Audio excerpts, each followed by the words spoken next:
Veda was I missing was out about it. all. like a maniac. So like a big But boy. yeah, he's a big boy. But He's a yeah, big it's guys, this is the last episode for this year. Yep. this So year. for this year, can you I imagine the wore year you'll see coming as an end? I wore a Christmas brooch because we don't have a this is our Christmas episode, right? Why did we think about that before? We could have all worn our Christmas outfits. I was in a mood today, I still guys, need because a few to I prepare got for my Christmas. tree decorated today. So I'm in that mood. I'm in that spirit. I'm having a little rum cream for the show. Have my Christmas pin. So let me apologize in advance for any behavior that you see that is out of the norm. My behavior is always in the norm, right, Rush? But you're not normally drinking. That's not Well, drinking. Drinking like a rum cream is not drinking. I am drinking a little prosecco. We just want to feel nice. That's good. It's a sip. It's a celebration. Yeah, This we is just our want to feel good. end of season 5 seasons.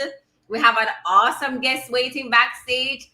It's Christmas time. It's celebration, Catherine. Where's your cup? What's in your cup? Where's your cup? And I didn't get the memo. You know, Kat, some people, I'm not gonna say who would have said that, but some people would call it a little bad mindish.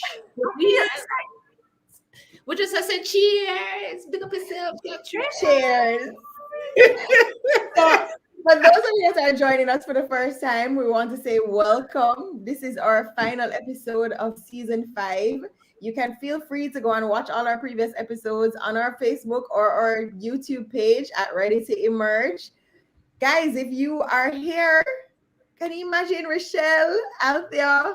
Alyssa, this is our last episode for the season for the year. Welcome, everybody. Love the Christmas hairstyle. I'm glad someone made a comment about Catherine's Christmas hairstyle, because when we went backstage, I was like, wow, this is interesting. And Bright Christmas colors, off the Christmas shoulders as well. And Christmas now they look like they're looking for Santa to come at the house. Guys, please tell us where you're joining us from before we get distracted by nonsense. And it's not ordinary hair, you know, it's that kind of like it's like wavy, it's like beach hair. It's giving me like Santa, oh Santa.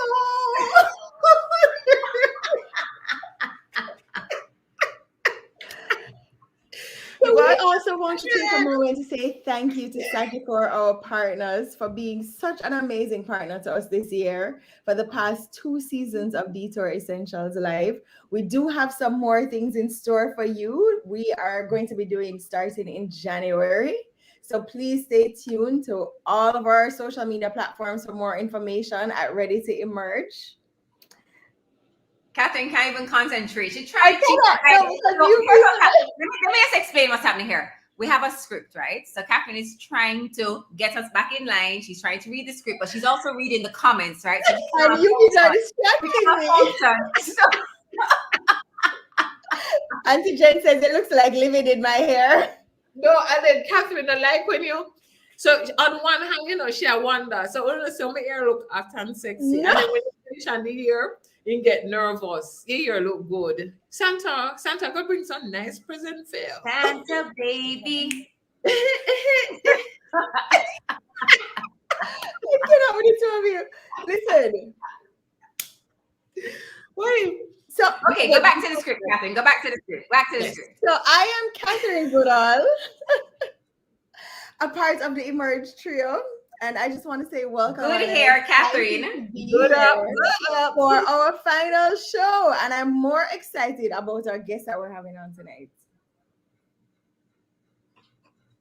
So we just go silent. Everybody freeze. Am I next? Mine froze. I wasn't sure if I was next. Hi guys, my name is Naomi Garrick, also known as the PR chick. And yes, I'm feeling a little festive tonight. I'm wearing my Christmas brooch. I'm drinking a little rum. A while ago, it was a little weird because he didn't decide to.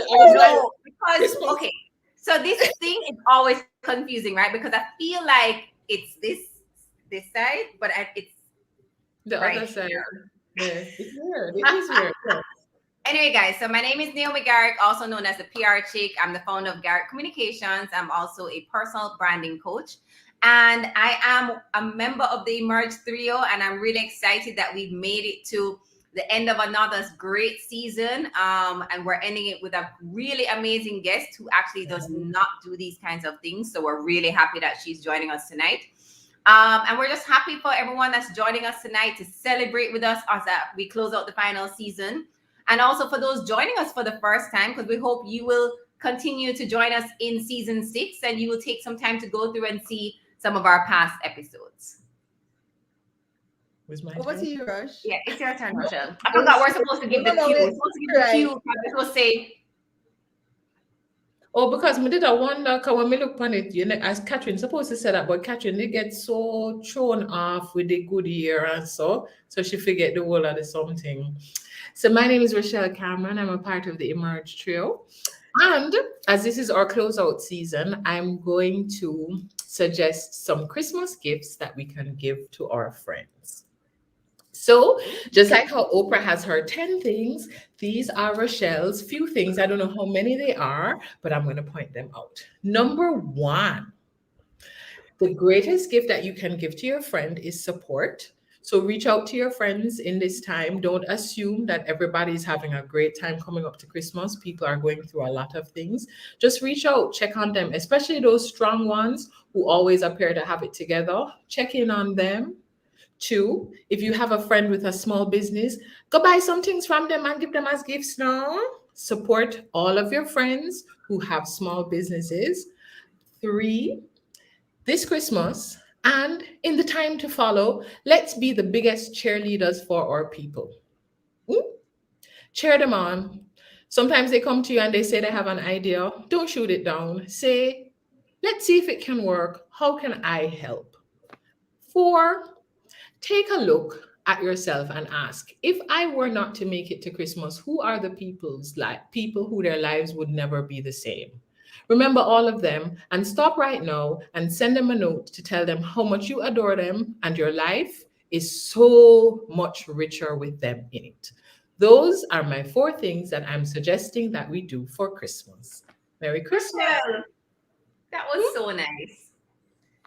Guys, we didn't know about Rochelle's 4 things, okay? So I saw Catherine feverishly trying to write them all down.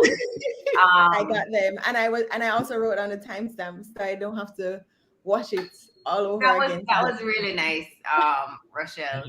I will add one thing to that list, and so when you mentioned like 5 things, yes. When you mentioned supporting a friend that has a business, and let me tell you, you guys know we had Simone Clark Cooper on the show a couple weeks ago, and we purchased one of her journals, and I'm glad you're rephrasing that because I haven't gotten mine yet. Oh, is that mine? Sorry, guys. That's not mine, brother. Can I decline this? Okay, I'm gonna do not disturb. I'm so sorry. So unprofessional. But her journal, it's so nice. The quality, the content. It's Catherine. We have yours here, safe and sound for when you get back. I have somebody coming up on Sunday. I'll get it.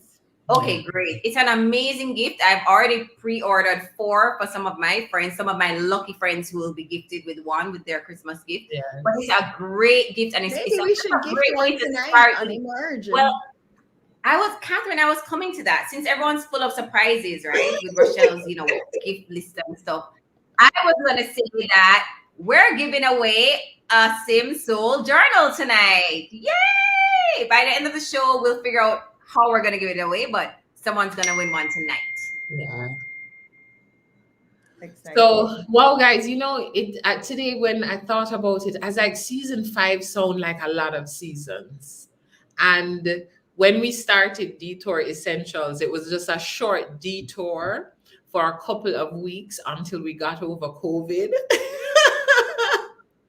And it has morphed into its own being. And now I have to say, so what am I supposed to do with my Wednesdays? Like, I have to find something to do with my Wednesdays. It's weird. Yeah. Yeah. Oh, and Catherine, Fiona just asked, Yes. Catherine, how can I get my journal from Simsoul? So we can drop in the chat how people can order the journals. They're phenomenal. Absolutely. I've been using mine since I got Yeah. it. And it's so easy to use. Mm-hmm. I'll let you know it should be up by Friday. What's today? Wednesday. By Friday, it should be up. So I'll let you know. So, guys, can you imagine that 2020 is when we started Detour Essentials Live? And we thought that in 2021, things would have gone back to normal. We would have been in person, and we are almost at the end of 2021. So, we are so excited about 2022 because we actually see a light at the end of the tunnel. And so, whereas we're so grateful that we've been able to expand our community and that now we get to reach so many people globally, we're looking forward to having in-person sessions again, but everything will be hybrid moving forward so that we can still incorporate everybody that's out of town. So we're really excited about 2022. We have a lot in store. And so please remember to stay tuned. Are we ready for our guests? I think so. Rochelle, are you ready? Over to you, Rush. Yeah, but are we really ready for our guests? Yeah, and I did a good job last Wow. week, but everybody is ready for the adrenaline rush to be back. Yeah, Rochelle, I did an okay. I did an okay job last week. No, you did a good job. Like, she did a great job. She did a great job. Yeah, you did. You did a good job. And even people commented on it that you were great, Nay. Remember? You Guys. see? You are a big bowl of awesome sauce. Yummy.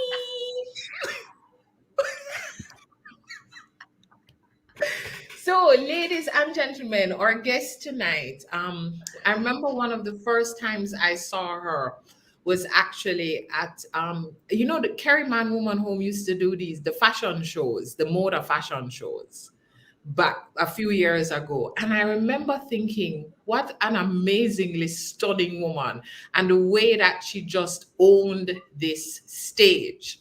And it is amazing with her that she encapsulates so much. So you look at her and you would not think of her and sports. You're thinking that she may have just a mild fascination with sports. But not only is she a sporting enthusiast, she is one of our biggest sporting influencers. This girl knows her sports, but she doesn't just know her sports. She knows the business of sports. So can you imagine? She's like double threat, triple threat, quadruple threat. She's like goal scoring just all around the place. And you know her. She is Tanya Lee Perkins. She's a marketing specialist with over 14 years experience in sports marketing and marketing management. And she's such a marketer and such a supporter of her brands that just before we came on, she was using a particular brand of drinks, and she double checked to make sure that it wasn't affecting any of our sponsorships. That time we did a guzzle down everything, you know. So he's formerly Vice President Marketing at Sportsmax, also Sales and Marketing Director with the Margaritaville Caribbean Group. She is now head of Leap Marketing. So when we say head, we mean the Don, the CEO, the boss in charge, a marketing consultancy that serves corporate clients, influencers, and athletes, and has quickly emerged as the leading sponsorship management consultancy for a number of international athletes across numerous sports. So that means she's up in cricket, football, track, you name it. She has managed negotiations for the likes of, hear this, Elaine Thompson, Warren Weir, Damian Lowe, and Brian Williams. I'm going to one to it, and Rochelle Cameron. She is the author of 2 sports books, a motivational read intended for young athletes called The Winner Within, Lessons from Sports About Accomplishing Anything, and a children's reading and coloring, Little Country Big Winners, where she teaches children about Jamaica's sporting heroes. She is Jamaica's only female sports columnist. So we have history right on this show. And very importantly, for those of you who may think otherwise and support otherwise, just know she is not just a fan. Man, you. One big super fan of Manchester United.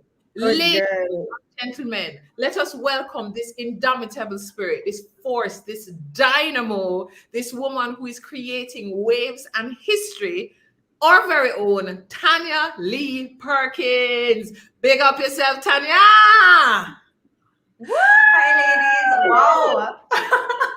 Rochelle, thank you for that introduction. You know what I did? Over the last couple of days, I was binge watching Emerge, and I thought, Rochelle is so funny. That's why she keep asking, where's Rochelle? Where's Rochelle? What are we doing? No, because she's funny, and also your intros are amazing.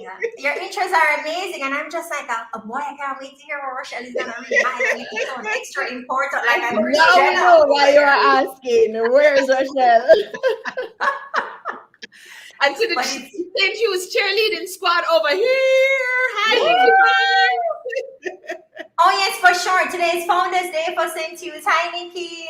And you know what, ladies? I want to start by saying thank you for having me. I'm excited to know that I feel like I'm closing the show, right? There's some important last one for season 5. I'm closing the show. And I'm very happy to sit with you, ladies. I don't do a lot of these, as you said, because I don't like to hear myself and see myself on, and sometimes I cringe at what I'm saying. And but I want to tell you, you've all, in your own special way, impacted me in ways that I've never really said. So with Rochelle, I remember the first time I heard Rochelle. And I was listening to, I think, a conference or webinar, or I don't remember what it was, but it was JMMD. And I thought, wow, she's just so eloquent. And her delivery and her command on the stage and the way that she delivers information, I don't think you've got an equal, girl. Oh. And with Naomi, I know Naomi doesn't know this, but we go way back. And our worlds have actually been very similar throughout the years. From the days when I started modeling with Saint International, and I used to see this girl who was a post model, and I was like, she's so gorgeous. But you know what's funny about Naomi? I think in all her beauty, she doesn't wear it. It's just like, it's an aside. It doesn't define her, and I like that about her. And she's actually the first person to purchase my book when I published it. She was the first support, and she didn't just buy one book, she bought for the entire office, so I appreciate that. And Catherine, I don't know where to start, but she's just so beautifully authentic, and somebody who, I don't know, a couple of times, well, she has read my mind, and I'm like, why Catherine reading my mind? Like, but no, I'm very happy to be with you, ladies. Oh, we're so excited. So Tanya, it's funny that you mentioned back from Saints and Post days, because I was actually gonna talk a little bit about that, because we know you know as Tanya Lee and more recently Tanya Lee, Mrs. Perkins, right? And so a lot of people know you in the sports world, right? That's what you're known for. That's your personal brand, is everything sports. But a lot of people don't know what happened before sports. And I remember Catherine and I'm not sure if Rochelle was at this We Inspire Woman, would have had the pleasure of hearing you tell a little bit more about your story, right? Which was really inspiring. So, I mean, and I'm not expecting you to share everything here, but I think we would love you to share a little bit about your journey before even getting into this sporting world, which is a whole other thing, right? But we want to hear a little bit about the journey leading up to Tanya Lee, this sports-like guru. You know what I've been doing recently? I've been doing a lot of introspection on my life recently. And I think it has come out of me sitting down to watch Will Smith. I don't know if you've seen the recent YouTube series that he has. And my husband actually bought his book, Will. I bought it too. I'm waiting on it to arrive. Yeah, we got it. Now, what I was interested in, and I've been looking at this as well, is that I think for many of us, what we become as adults start from our kids. Absolutely. And maybe we don't see why we do things the way we do, but we're often led by what our experiences were as children, right? And I've looked over the years and realized that my mother has had an immense influence on who I became. And by that I mean who she was somebody who didn't have the easiest childhood. Her mom died in childbirth, and she was adopted, and she had what I would consider to be, when she has shared her story, it was a rough life. And it was a home that had, what happened to my connection? We're hearing you. Hear you. Seeing you loud and clear. I'm unable to see my video and I'm not sure why. Oh, here we go. A Java update just appeared on my screen. Anyway, so I started with my mom, and I remember that my mom had gotten pregnant with my sister quite early, and she was doing tertiary education and she hadn't completed it. And so for her, raising us girls, and then my parents got married, and then they got separated when I was 5. And so for most of my life, I grew up with a single mother, and she was raising girls. And, she always instilled in us the value of education and making sure that we work hard, making sure that we're independent. And she wanted us to just have more than she did and to reach further than she did. So that's something that she stressed. And I remember little things that my mother used to do, something as basic as her saying, well, for your gifts this year, I'm going to buy books. Like every gift was a book. We were a reading family. Education was very important to her. We're waiting on a dolly and a book is coming out of the gift. And she would always say to us too, the things that she would encourage us to read was different too. My mom used to say things like, I remember a book that she loved. She said, read The Little Match Girl. I'm not sure if you know that book. Yes. And she said, I don't want you guys reading those fairy tales. It's not real. There's nobody coming to save you. And so I can remember those little things from an early age. And I think that what that developed in me was a very early understanding that a lot of what I would want to become was up to me valuing education, me doing the right things. And I think I carried that with me right through. Mm. So I guess that was a part of it. No, I would say there's one thing a question I get all the time when people say, Tanya, how did you start in sports? And it's something that you love and you're so passionate about. And I'll tell you that it took me a while to actually find my footing. But one of the things I think I did a little differently early that I don't know that people necessarily do this. There goes my filter on my light. I don't know if it's too harsh now. No, it's not. No, it's fine. Okay. Now one of the things that I lost my train of thought. You did differently. Right. Before going into sports.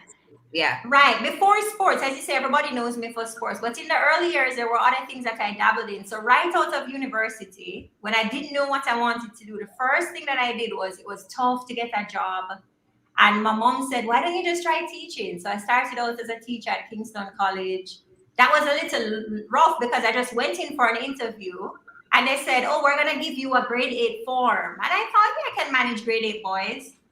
And then one day in, there was like a migration of teachers from Jamaica. And they said, Tanya, you can manage the A-level boys for English literature, And I thought, wow, pretty young.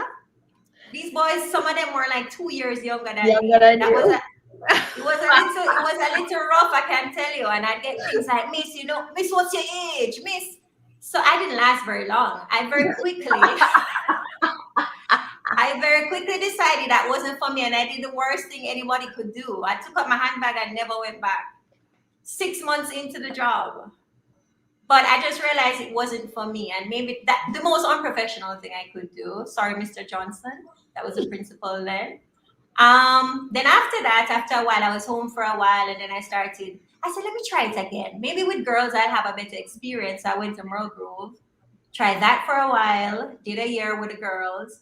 And then I went into research consultancy, did a study which became very popular across Jamaica with children's homes and places of safety. And it was quite heavy. I don't know if you remember that case with Kay Osborne.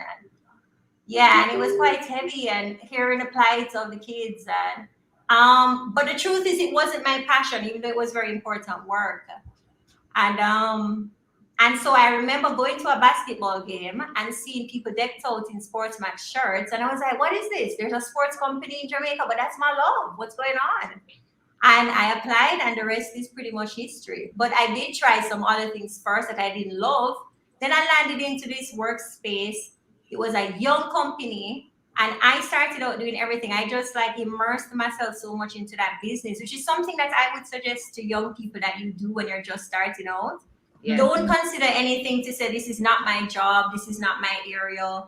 Because we were doing everything. I think, why do I get a feeling that Naomi probably had the same life with RETV? Absolutely. I wore every hat at RETV. I wore every hat. There was very little structure at the time. It was a young company. We were just starting out. We were a cable channel in Kingston. And I just remember going in and, okay, so there's no graphic artist. I'm going to learn some graphics. You know, the budget doesn't support it. So there I was twiddling around, and I'd call people, how do I do this? How do I do that? So how I size it? And I taught myself how to do graphics. Then I'd be writing the promos that go on the channel.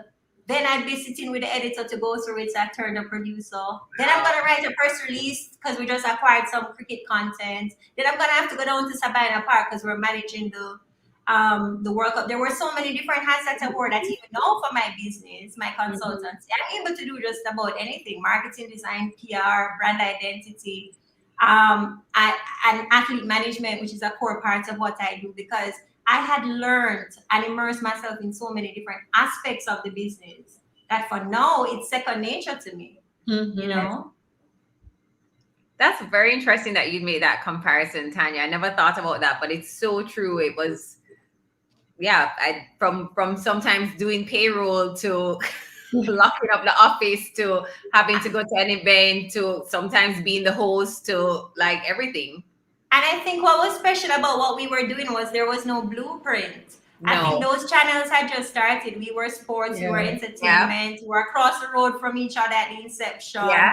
A lot of things would happen in our space that was, that's I look back, I think that's a book in waiting. When I wrote my book, even our chairman, Pat Russell, the late Pat Russell, rest his soul, but he called me and he said, Tanya, you know what you need to do next, right? You have to write the Sportsman story. Because it was an interesting story. What we did with that channel and what we operated on from the start was very little. But it was a lot of people that worked there were people that were passionate about what we were doing. And I think that makes such a difference in terms of your success and the trajectory. Yeah. Because we were operating on love for the business. I mean, even in my book, I talk about the fact that I used to go to work at 6:30 because my boss was there at 6:30. And I want to support what we're doing here. And I know it's important work. So when people look at it and say, boy, you guys went from this little channel in Kingston that used to, every minute you look on the station and it fried. And then you were in Trinidad, Barbados, Antigua. It got to a point where when I was traveling, I was like royalty. Like I'd go through in a Sports Max shirt and somebody said, oh, I watch it all the time. And, go right through. We got to that status through the Eastern Caribbean. And it was definitely not on the back of anything but sheer hard work, passion. And everybody just not thinking, this is my job and this is all I'll do. Yeah. Because sometimes I think that's even what way on companies that exist for forever. And we've all seen them. And sometimes we'll say to ourselves, boy, that's an archaic operation. I mean, but when it's young and yes, there's a lack of structure and it's not always great, but that passion is what really helps to grow the business. But I think it also becomes like a school. It becomes like your university, right? Because you learn, I will still tell people Kimani was one of my biggest mentors because I learned so much in that 5-year period at RETV because I just had to learn how to do everything. Yep. You know what? It's really both, what and it was helped both. With me getting into this PR space and meeting people in the media and building these relationships. Yeah. And it was both, I think, a gift and a curse. I say a gift and a curse because what we did was that a lot of times we were winging it. And that's not always great. Yeah. But it's a great space for learning. So one of the things that we used to do very often is that we'd go to a meeting and somebody would say, can you guys do X and Y? And we'd say, yes. And then we'd head back to the office to figure it out. And then you figure out when time comes. We're like, well, we just promised those people that we're getting this thing on the channel. So hello, this is what needs to happen. Just get it done. And that was kind of our way. So and that's good and bad, because what eventually happened was that I think to some extent we had made that norm. We were eventually doing crazy things. I remember we were purchased by Digicel, and we bought. I remember when I got the call from Ollie, and he said, "Tanya, we just bought the Mayweather Pacquiao fight." And I was so excited because I'm a huge sports fan, and that was a big fight. So I was like, "Whoa!" And then I got off the phone and I thought, "But that fight is next week." Right. No, and he's like, let's do a sporting event, just get it done. And of course, if anybody has ever worked with me, I think something is wired wrong, because my excitement went off and I started to plan this event. I'm not thinking it's a week. I start talking to sponsors. They're like, you have a week. But I think a lot of people trusted me because we had a habit of delivering on what we promised to do. So I remember when I met with Digicel at first, and I think they thought this girl is crazy. There's no way we can pull off a boxing event in a week. And let me tell you, one of my proudest moments was when I turned on the TV and I saw Entertainment Reports. First of all, the place was full. It was amazing. And Anthony Miller said the fight before the fight. And it showed people outside fighting to get into the venue. Wow. And for me, yeah, that's a measure of success, that people are fighting to come into a sporting event. But that was something that I remember vividly, because one of the things that we typically did was that we were very good at putting on sporting events. And one of the things I would do is I always try to put myself into the shoe of the fan. And I'm thinking, when I'm doing an event, what's the fan experience? And I make sure that even from the start of any event, you have a heightened experience. Yeah. So before you walk into this venue, I want you to see like a huge poster of the two people. So whether it's a football game, I'm leading you to see the biggest players, a Neymar, a Messi, a Ronaldo, and it's a jumbo extravaganza at the entrance. And you're coming in now, and if you're a sports fan, you're pumped up, and you get in there and you're wearing your colors. There's designated seating. There's a big screen, because of course that's what sports fans love. Mm-hmm. But we think about ensuring that there's excitement right along the way. And that's something that was new to Jamaica, because I don't think anyone was doing sports like that. It was like the American way. Yeah. It's like going to a basketball game in the US, and there's always something to do, from the camera, the kiss cam, from the celeb call out to the shirts on the seats, the cheering sticks. So you leave there with a full experience. And that was something that, even talking to sporting associations, it was new. Mm-hmm. And, a lot of times we did things quite differently. So if we're shooting a match, for example, and we're like, we don't shoot in empty venues. And they look at us like, what do you mean? And I'm like, we can't put something on TV with an empty venue. So we're going to turn around the stands. People used to think we were crazy. But then when you saw it on TV, it looked like a foreign property. In fact, one of the things we got all the time when I met people, they used to say, Sports Max is in Jamaica? And it would make us feel great, because they didn't think of us as a Caribbean child. Yeah. And just to state too, that a big part of the thing about Jamaicans, which is very interesting, is that sometimes we underestimate ourselves and what we can achieve. I remember early on, we thought for us to be successful, we probably need to partner with an American company. And so we got into partnership with Fox Sports. I remember with Fox Soccer Channel, and we were twinning the two to sell the two. Yes. And eventually, by the time we had marketing figures and were able to read the set-top boxes and we understood what was happening, Sports Max was more viewed than any other channel, any ESPN, any Fox Soccer, any Setanta Sports, anything that was a Bean Sports, you name it. They were watching us more than all the others. And that was, I remember how that felt, because we are able to do it, I believe that the fact that we now look at sports in Jamaica and we see that we have the fastest man and woman in the world and the second fastest man and woman in the world. It's testament to what we can achieve when we put our mind to do great things. Yeah. And Tanya, as you talk about great things, I think one of the, I know it's for our audience, it must be very interesting just hearing somebody so passionate about the work that they have done. Because, you know, enough time when I work at one place and with us, we cuss them every day. I want to like do hard work. I work do too much same thing. But you flip that you were able to learn so much, you were able to contribute so much and be a part of so much that's pioneering, which I think is such an amazing lesson for us. And so as I'm hearing you talk about that experience, I know the question everybody's like, so how come you leave Sports Max? How come you actually were able to take that leap? And by the way, you did say earlier, you know, like watch video of yourself and stuff. I don't like to watch it either, but if I didn't look and sound like you, I'd watch it. So you can watch this one over. Boy, Rachel, thank you for that. All right, so I'm gonna live with people now, and I'm gonna be as honest as possible because I think the transparency might help somebody else.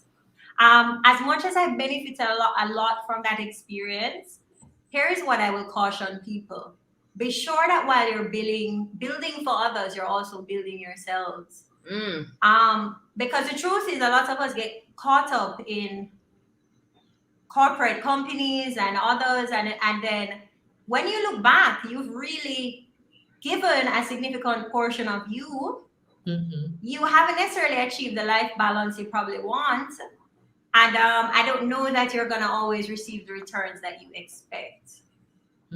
So eventually, what I started to do was to think, for me to achieve all of what I want, so I'm probably gonna have to consider other things. Wow. So that's eventually what happened. And also it became like Groundhog Day for me after a while. I felt like I was doing the same events year after year. I had mastered that, and I'm very purpose driven, and I like challenges. Like, put a challenge in front of me and I'm gonna meet it. So I wanted to challenge myself to do something different. And what I did was actually that I was headhunted by a company. I actually went to work there for a brief period of time. And it was perfect for me to spend that time there, because then was when I realized that my real passion was sports. And let's just say I didn't love what I was doing, even though I was good at it. And I didn't last for very long. I spent 6 months and I toyed with the idea. I lived in the second city and I said, is this what I really want to do? I remember sometime I used to sit in my car before work. And I was like, well, I could just resign. You know, I don't know. And they were great people. It was a great company. And they were very supportive. And I think they liked having me there. But for me, I had spent so much time working on things that I loved day in, day out, that didn't quite feel like work, that it was a hard shift for me. And I don't know, I think sometimes we have some angels in our lives that just appear out of nowhere. For me, Novia was one of those people, because one day when I was sitting in my car, I remember she called me out of the blue and she asked me a question. And then she said to me, by the way, Tanya Lee, I want you to do something when you get home. And I said, what's that, Novia? And she said, you're going to look in the mirror and you're going to say, I'm Tanya Lee and I'm perfect. I don't remember exact words, but she was pretty much, she said, look in the mirror and say, I'm Tanya Lee. I do not settle. And I will, you know, and she gave me wings. I just felt. She has a way of doing that. Yeah, she was whatever Novia said in that moment was exactly what I needed to hear. And I remember when I said to myself, you know, I've always wanted to do my own business, dive more into athlete management, which was something I was doing on the side while in corporate. And I said, I feel like I would just want to go into that full time. And I remember having a couple of conversations with a couple of friends, including Nikki, who is on the live from New Greenhouse. Hi, Nikki. Hey, Nikki. And, you know, I called a couple of people. I remember it came down to December. I was at the job in Mobile, and I said, you know, I'm going to head back to Kingston for 2020. And I called a couple of people, you know what, and I put out feelers. I was like, I'm going to go into my own business, but would you guys support me for us to do X and Y? Would you come? And everybody was like, yeah, man. You probably know a little thing or two about this. And, you know, they said, yeah, man, Tanya, of course.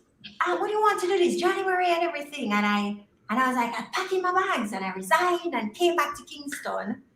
And in January, when I called a lot of those people, Nikki was one of those people. Nikki was like, I'm here for you, and she was. But a couple of them were like, Tanya, I'll call you back, man. We'll soon talk. And I was like, what did I do? I took this plunge. I know here I am. And all the doors aren't opening with all the yeses that I got before. So I started to panic. I was like, am I going to be like one of those people who now have to go back into corporate after I left? And, I was worried about being a failure. This light is very bright. No, it's not. Not on the screen. It's perfect. Tanya, you're overthinking it. Now I'm going to ruin this live with, I'm going to leave it right there. So what I did was I had a rough first month in January 2020 where I started to wonder if I made a bad decisions, and some of the calls I wasn't closing some of the deals that I thought I would be closing in terms of the marketing consultancy. And I remember calling my good friend Dwayne Lufong, who has a sales business, and he said, Tanya, you're a lion. What do you mean? And he's like, did I tell you no? And I was like, no. And he says, well, if it's not a no, it's a yes, Tanya. Keep going. And again, don't remember the exact words, but I got off the phone like, of course I'm a lion. I'm going to make these calls. What am I worried about? Because there's some, when we have these fears in our head, like, what if you get a no? You're going to feel like it's a rejection. Mm-hmm. That was my initial fear. And after a while, I was like, so what if it's a no? It's not personal. I know it's very easy for me to upsell, sell, call around, follow up, because it's not personal. Yeah. So I had stuck it out, and I'm very happy that I did that, because now I have a peace knowing that what I'm building is for me, and I'm investing in something that I am proud of personally. Yeah. Well, as you're saying that, Tanya, I'm just saying. So the January 2020, you did a call to people them not exactly return your call. I saw them stay, but I don't know. You're a lion. So you're lioning. And then in the March, the COVID. When the COVID hit now and sporting events are cancelled, how the lioness deal with that time there? Oh, she wore. Here's the interesting thing. A huge portion of what I do in terms of my marketing consultancy doesn't have to do with sports, actually. So there's social media marketing for companies. There's other forms of marketing, graphics. We offer a lot of communication and marketing consultancy services and branding, logo creation, brand building, brand identity. There's so many other things that we offer, PR, etc. So a lot of my day-to-day projects are actually not sports related. And I work with influencers as well, like brands, on things of that nature. And so the business was actually properly poised for COVID, where everything was going online. You know what? God is good, because when I look at it, I think about the fact that I was working in the tourism field in Mobe, and what happened to that industry. I'm like, God is so good. I felt absolutely thankful, and I was proud that I made that move, and I was really thankful for where I was, because I think that I made the right decision at the right time. Yeah. And it all worked out in my favor at the time. And I think a part of it too, and I spoke about my mother earlier, but one of the things that I learned from my mother was a strong mother. And she faced a lot of challenges. Like, we had a rough time growing up. We were pretty poor, I can use that word. And I remember little things like, I'm 5'10", right? So my foot was always growing. Sometimes mommy would say, when I'd say, oh, my shoe, this is squeezing me, and mommy would say, okay, so we're just gonna clip the front, and you're gonna keep going until I can get you a new shoe. That was how it was for us. And that. So I went to school, my foot is kind of growing over to that shoe. So it was I would say quite humble beginnings, but we were okay. We made it through. Yeah.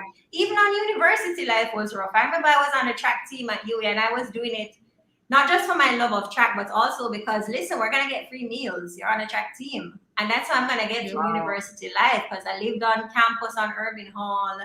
And everybody that lives on campus know how rough it is. Because by that time, it's like your parents decide that you're an adult now, you're going to figure it out. And you're on campus on $2, and you're just looking to see what's keeping on the hall. Okay, there's an event over there. Let me go over there, because maybe they have like a meal. So this was a part of how it was for me. So I always knew that I was going to land on my feet, and I wasn't too worried about that part. And I'm happy I did it, because it worked out. Yeah. And I think that part of your story is just so important because people see the product now. So they see Tanya Lee Perkins, and people always just assume that you hatch, you just come out of the womb as Tanya Lee Perkins. Yeah, man. They do that all. Listen, people will write your story if you allow them to. And there was a time when I used to be concerned about it. Like, you know, I remember once somebody called me and said, Tanya, I heard some people talking about you at the gym. And I was like, it can't, Tanya. These guys have never met her. They know nothing about her. It's interesting, some of the things I've heard about me. And what I think it is people want to place you. They look at you and they decide who you are and they want to place you. Yeah. And, you know, I remember once one of my athletes said something to me that I found very instructive and it stayed with me to today. He said to me, Tanya, I'm not concerned about fixing that perception because we're going to knock on every door and tell them that they're wrong. Just leave it. Yeah. And it's true. I'm no longer interested or invested in validating any aspects of me for people. What I've achieved in sports, not a lot of people have. I've worked across the gamut. And I've had people that underestimate my abilities all the time. I remember once getting into an argument with somebody about a 400-meter athlete. And the man said to me, well, what do you do? What do you know about running a 400 meter? I used to run the 400 meter. You know what I mean? But that's how people will put you in a box, assume they know who you are. Exactly. And that was something that used to bother me. But no, I think I am at a place where that realization is people will form their own perception. Just keep going. Yes. Just keep going. Just keep going. Just keep going. Yeah, and don't worry about the stories that they're telling. It just means they're popular. Them are all a right story about it. That means they're big. That's an interesting part of it that sometimes I wish I could pull back on. And I see it all the time with even athletes that I work with. Sometimes the information that's shared out there is interesting. And I think, wow, if they only understood that story. But even working with those athletes, sometimes I am guarded about what they will share and I'm led by them. Yeah. So sometimes people even say to me, so why you don't share this or why you don't? Because it's not in their interest or they don't want to. Yeah. And I am led by that because to tell. Yeah. Success looks different to different people. And that's something that I've grown to appreciate and respect. So there is something that I may think is, so you know what success is to me, Rochelle, Naomi, Kathy? Success to me is peace of mind. Yes. Success to me is doing something I love and I want to wake up and at 6 o'clock I'm excited about it. Mm-hmm. That's success to me. So I don't take every job. If something just feels like it's not right, it's a no. And sometimes that's something that somebody will look at and say, well, that makes no sense. But for me, my peace now is so important. Mind. Yes. Yeah, that's important. Yeah. And balance in my life is now important because there was a time when I was a workaholic and nothing else mattered, and that's not a healthy way to live. You know, so I would have achieved a lot of things, but some of that was at the sacrifice of like things that were important that I didn't spend time with. I remember my sister, my eldest sister. She has a different father than my other 3 sisters. Her dad passed away. And he was a lecturer at the university. And my earpiece fell.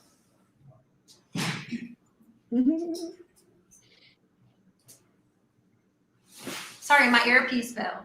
That's fine. Yes. It gave us a time to have a sip. Have a sip of your rum cream. Oh, okay. Thank you.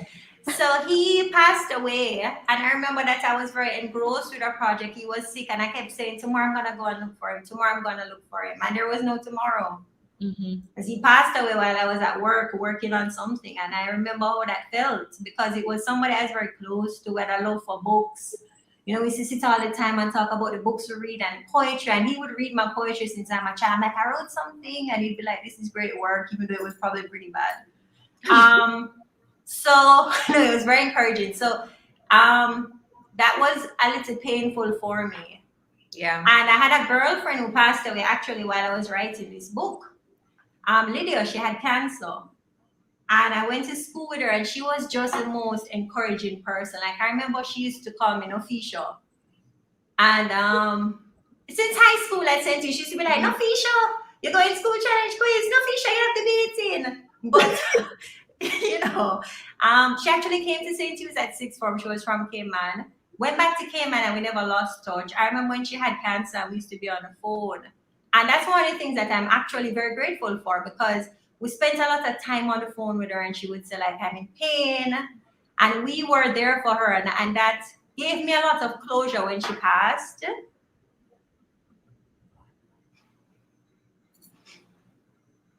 It's okay. It gave me closure when she passed, because, it's important. And I think a lot of time when we're caught up with other things, sometimes we do it at a detriment. And I would say balance is, look at me crying. You see, balance is important, So I'm glad I got that time to really spend with her on many a night, just talking about anything she wanted to talk about. And one of the things she used to always say was, no, Fisha, you're not writing a book. You're always writing books that say to use. Because I used to write books from high school and like pass around. And I'd leave a page at the back blank and say, oh, you guys need to write something about how the book was. What you tell us about it, And so I have all these books in a box still where people are like, Tanya Lee's an amazing writer, and this was a great read. So I was pretend writing from high school, and she used to be like, no, Fisha, you're not writing your book. And so that bit of encouragement. So I didn't even tell her I was writing it. And then she passed. I even have the post on Instagram where I said, I have an announcement coming up. And she wrote on it and she said, what is it? Because I look like you're announcing it on my birthday, which I was. Because it meant so much to her that I wrote. And she passed before I got to share it with her. But yeah, I cherish those moments more now. And family is important. It's not just work and pouring in. And yeah, the balance. Why is everybody so quiet? Because we're listening to you, Tanya Lee. Yeah. And it's funny, because you have to watch this back. And I encourage you to watch it back, because I don't think you understand just how inspiring you are. And in just very simple ways, your passion for what you do, your passion for your mother, your passion for your friends, it's changing somebody's life. Somebody's calling somebody now and saying, I'm gonna chat to you for a little while, but I love you, bad. I remember you started the show like that, Rochelle. That's what you were saying that we should do. Yeah. I wrote them down because it's very true. And even support and encouragement. One of the things you said, Rochelle, was support and encouragement is so important. Like, can I give you a comment that somebody made, for example? I like to share some of these. So somebody said, boy, she always under the athlete page them and give them all kind of comments like, keep going. And I thought, wow, that's interesting that you look at that as a negative. Because in my mind, you know what it is? I know how hard it is to do sports. It's a lot of work. It's a lot of early mornings, late nights, eating the right thing, keeping a schedule. It's difficult. And the truth is not many people make it. Yeah. The smallest thing we could say to somebody could be that encouragement. I want to give it. It costs me nothing to go on a page and say, good try today, because I saw somebody's effort. Yeah. How does it, so it's good to encourage. And like I said, even at my lowest moment, Novia called me, and Novia doesn't know this, but it was so necessary at the time in which she called, Yeah. And she says, just look in that mirror. Yeah. Just look, I see my brother on saying family is important. My brother, I say, you want me to say important? Me love you. We love you. We love you, Shay. But Tanya, as you've launched this business, and yes. I think before the show ends, I have to ask the girls this question, because I've been thinking a lot about this. You do all these things, you get to a particular point, and sometimes we're waiting on this magical moment to be able to say, I'm proud of myself. Can you say, I'm proud of myself? Me? Mm-hmm. Yeah, I've gotten there a long time ago. I'm one of those people who actually celebrate my little wins and pat myself on the back. Very good. I'm one of those people, and I think I've done it because, what was one of my weird experiences in life? I remember when I was a little girl, and we always did well in school. I remember I was in basic school in Portmore, and my sister and I were bright kids, as Jamaicans would say. And I remember the teacher in the class said, Tanya, Kerry, come and sit at my table and do your test. And I just remember that when we went outside after that test, I didn't really have a lot of friends as a little girl. It was like it rubbed people wrong that I sat at the teacher's desk. Mm-hmm. There was something about that little girl that was like, oh, so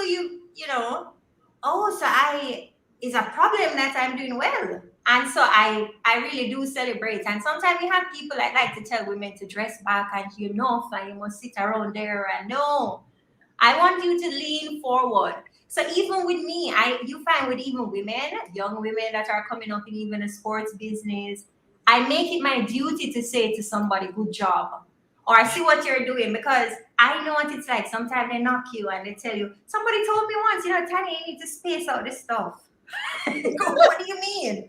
I want to space out what do you mean? Like space out, posting achievements. Come back. Yeah, like, you're posting that you signed this person to this brand or that. You just space it out. Like, what? Yeah, like, what do you mean? You don't need to make all of them at the same time. That's offending somebody. So yeah, I celebrate them. And when I was proud, I think my proudest moment was probably when I met LeBron James. Woo! Yeah. I think that's when I felt like, yeah, I think I'm here. I think I've had a good life and I'm blessed. And because as a sports fan, I mean, I'm very deeply into it, big sports fan. And anybody who knows me and follows me know that I'm a huge LeBron James supporter. Mm-hmm. And I think he's the best. I don't care about Jordan. And to meet LeBron, I remember I was there for 2 days because we went to NBA Media Day. And on the first day, I didn't get to really see him up close or speak to him personally. And I remember my husband's father at the time said to me, well, try again tomorrow, And I thought, yeah, I should, right? And the next day, I thought, well, I'm going to say, hi, LeBron, you've impacted my life significantly. I think you're awesome. And but the opportunity didn't present itself. And you know what LeBron did? LeBron actually, it was media day. After he spoke to everybody generally, he came over after practice. And I'll never forget this because this is so important. LeBron James is the biggest brand in basketball now in terms of players playing. When you look at it, he's following doubles like a Steph Curry and anybody else that's below, Kevin Durant, etc. He doesn't need to be talking to the media, to be doing all that stuff, but he did it. He came over to us. He spent about 30 to 45 minutes and he was just talking to us. And I didn't want to invade his space and shoot the whole thing. So I was kind of holding my camera to kind of get it because I thought this is such a huge moment. So I have a video of him just talking to us about things that he liked and his family and TV shows he's watching. But that was such a takeaway for me too, because you see, there's a reason why some people are successful because they do the important little things that others won't do. So when everybody else left that basketball court that day, what did the best player in the league do? Came over and talked to the media. What's that? Yeah. He did what, and that for me stayed with me. Yeah. And that was a moment when I said, well, I listened to LeBron for half an hour today. Nick Perkins is quite inspired by you because Nick Perkins said it's amazing to know someone for so long and still get inspired by their existence. Yes, Mr. P, big up yourself. And that, by the way, I don't understand why Catherine hasn't brought that onto the screen. So for season 6, I'm going to be a co-producer since StreamYard allows that now, so that I can multitask. I'll bring the things on the screen, guys. By the way, I don't know who is doing this screen because I was wondering when I'm watching, I'm like, which one of them is typing? They do it so well. Thank you, Tanya. Thank you. Yeah. Thank you for acknowledging that. Yeah. I couldn't tell. I was like, which one of them is anyway, you multitask very well, Kathy. Thank you. I want to talk a bit about my husband too and life partners. And the importance of that, right? Because for me, I mean, I've been in a couple relationships before. It's not the first rodeo. Sorry, Nick. But what I found good about Nick and why Nick for me was somebody that I wanted to have in my life for the foreseeable future was the fact that he was just so encouraging and supportive. And in a very way, like, if there's anything I want to do and I'm running, like, yeah, just do it. And then he said something like, so what you want me to do? You know? Is it just me? No, it's not just you. Frozen. Okay. I shall go say that over, you know, because Yeah, because I just heard like a lot happening in one sentence. Oh, she sent something. Let's see what's happening No, here. that was me. Oh. I just Deborah remember about said- getting into like the juicy stuff. Deborah says, ladies, thank you for this platform. Each week I'm inspired by your guests. Tonight is no different. That's beautiful. Thanks, Deborah.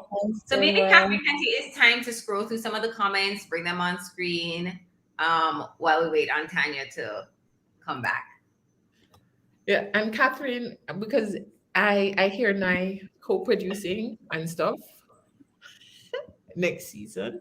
You know you are awesome. You don't have to worry about no co-production from me. You do your thing. Girl. You do your thing. You rock. You rock. You one Okay, and Nye, any comments in particular that you'd like to highlight? We can put this comment about LeBron James. You can put Deborah's comment here, which is lovely. Oh, Tanya is back. Oh, I don't know what happened. You don't know. It's like you have to start the Nick praise all over again. Yeah, we didn't hear anything. So let me help you. You're like, you know, we need to talk about the subject of life partner. Yes, my life partner. No, I want to give him his flowers because when you have somebody in your life who is supportive of what you're doing, I think it makes such a huge difference. And so it's important to choose your partners wisely because he said he brought You did, Nick. You did. You did. To choose wisely because one of the things that I like about Nick is that he's always been very supportive. I find that he's my biggest support system. No matter what my idea is, Nick is like, go for it, babe. If that's what you want to do, sure. Or, you know, how can I help you? What can I do to support it? You need me to do X or Y? So sometimes, I mean, poor guy. Every now and again, I'll be like, hey, just create a graphics for me because he's an art director. And he's like, no, I've had a long day of doing work, you know. And then in 2 minutes, he's like, what you want? You know? So it helps. And he's been a huge pillar in my life.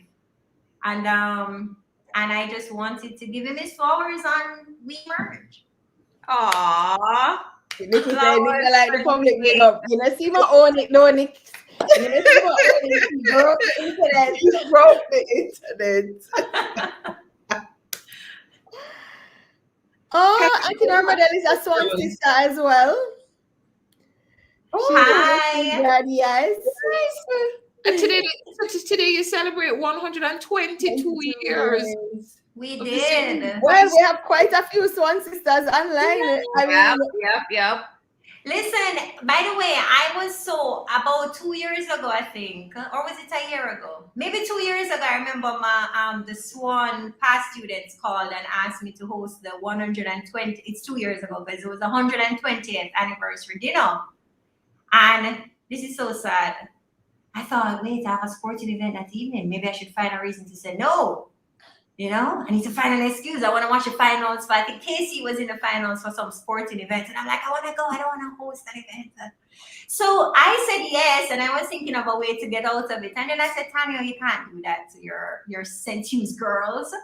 Mm-hmm. And I'm so glad I went because the history of St. Hugh's, the women that I met, the stories there, it's just such a strong community. And I remember being so nervous because Faye Ellington, our distinguished pastor, was sitting in the front row. And I'm like, great, I'm just going to eat all my words and, you know, mispronounce everything and slouch over the podium in front of Faye Ellington.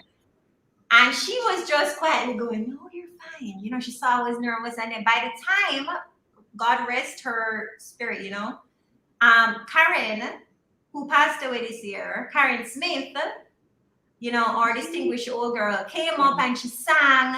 And she was like, where are my 90s centuries girls? And we went up there and, she sang, I'm every woman, it's all in me. I can't sing.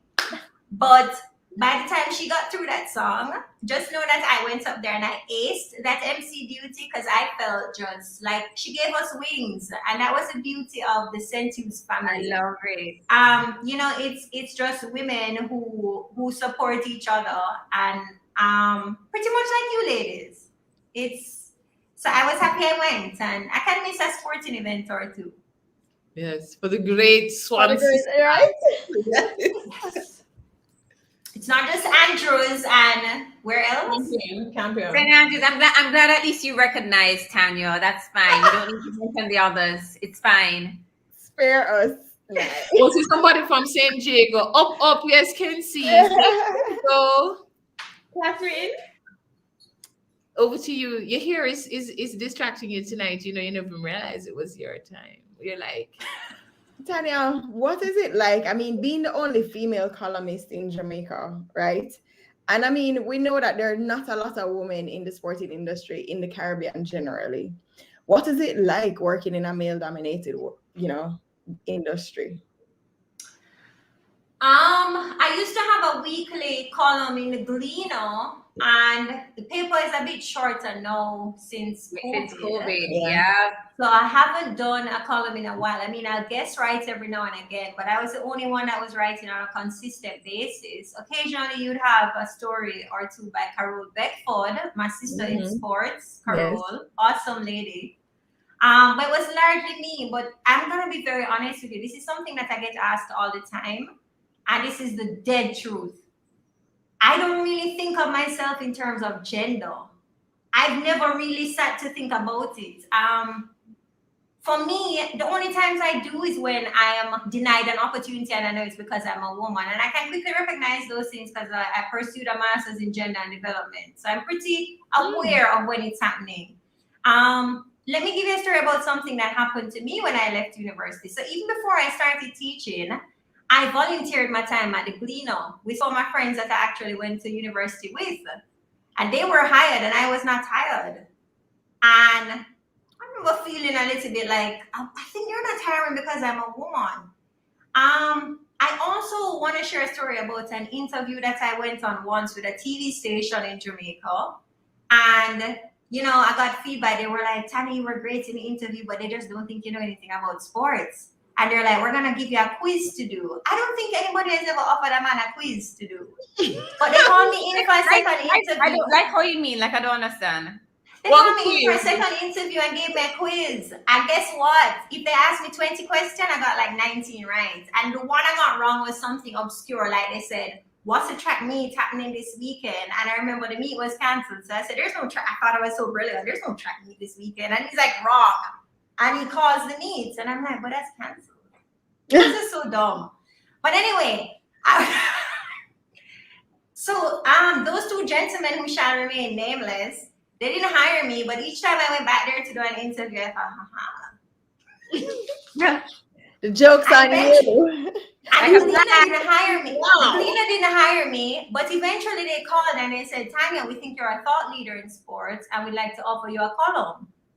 Excellent. So I was paid to share my views and my experiences because I really genuinely don't know that there's anybody else in Jamaica, like I said, who has done the full gamut of administration, marketing. I've had events in cricket, track and field, boxing, golf, you name it, I've done it. The expertise and wealth of knowledge that I have gained over the years, and I've worked with the best of them. I can share you stories about Captain Borrell and the time when football was at its heights.